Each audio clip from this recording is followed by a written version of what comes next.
Me now is Tom Bonier, political strategist and senior advisor for Target Smart. All right, I have so much to get into, Tom. We have short time, so I want to jump right into it. Let's go to Iowa. I have always wondered if there would be even a delayed reaction to that 6-week abortion ban and whether that would actually change the dynamic. We know President Obama did win Iowa in 2008. What do you make of these polls showing Harris down 47-43, where she used to be down? Biden was down 50-32. We have to keep in mind when we think about this sort of post-Dobbs environment that we are still very much in, that the first place that really tested that dynamic was Kansas, which is demographically fairly similar to Iowa, but frankly has been more Democratic in many ways. And what we saw in Kansas was just a complete rebuke of the Republican abortion policy and of the Dobbs decision. And so to see these numbers, yeah, I think this is an optimistic survey there, but it's, I think, representative of this dynamic where a lot of these more moderate Republicans who have been with the party and been holding on just in the hope that they can come back to their senses somehow are giving up hope as it's clear they're going in a very different direction. And Florida, everyone that I know from Florida has written Florida completely off. But should we? I mean, if it's close in Florida and you've got both marijuana and an abortion referendum on the ballot, and you've got a woman running for Senate against the guy who said he's going to sunset Social Security, do we write Florida off? You can't write Florida off. And in the end, as you said, it's a state that Donald Trump absolutely has to win.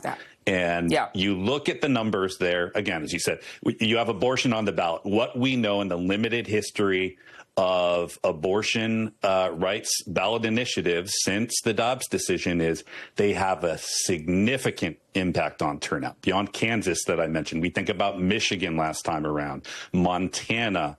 And so we think back just to 2022, where, frankly, things didn't look good for Democrats. I think a lot of Democrats felt burned that Ron DeSantis won relatively easily after a very close election in 2018.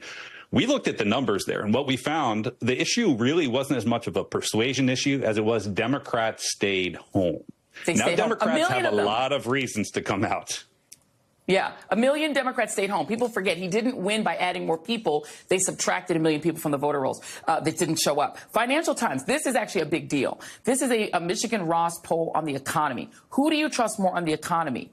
Harris beating Trump, even by 2 points. It's margin of error, but whoa. Who do you trust more to lower costs? Harris, 1 point over Trump. Who do you trust? Who represents the middle class more? Harris, who is middle class, versus Trump. That should be what it is. But it is shocking. Democrats never win these kind of polls. Tom, what's happening? Well, and, you know, this is sort of a late breaker because, as you allude to, that Donald Trump had been leading, and Republicans generally lead in these economic indicators. And generally, you know, whoever is not in power is going to have a little bit of an advantage there. Even though we saw Vice President Harris surging in the polls after July 21st, those numbers weren't moving as quickly. What we've seen since the debate is more movement on those economic numbers in a very positive way. I think the debate had a huge bearing on that. You saw one candidate, Vice President Harris, who actually had an agenda and was talking about people like her and that she was there to run to represent the average voter. And Donald Trump, you know, we all saw what he did. He certainly wasn't there to represent the average American. Yeah, she keeps saying, I'm a middle class person. I'm a middle class kid. Like, that seems like a powerful rebuke to Donald Trump's whole brand is that he's a billionaire. So he can't even pretend. Like, he says he's a billionaire, even if he's not. The last thing I will add here is abortion really was it was everything in 2022. You and I talked about this, Simon Rosenberg. You guys were the two people who agreed with me that it was a huge driving factor. Is that still as powerful a driving factor, or is it really going to be the economy this time in November? Everything we're seeing now suggests that it's all of the above at this point, that abortion rights and the Dobbs decision, that we're in that environment where we've seen Democrats overperform in special elections and off-year elections and the midterm elections, often by 6 or 7 points. Now, let's keep in mind, we've also seen Republicans underperforming. Donald Trump in the primary underperformed the polls. There's this weird narrative out there that Donald Trump, he's just someone who always overperforms the polls. Well, He didn't as recently as earlier this year.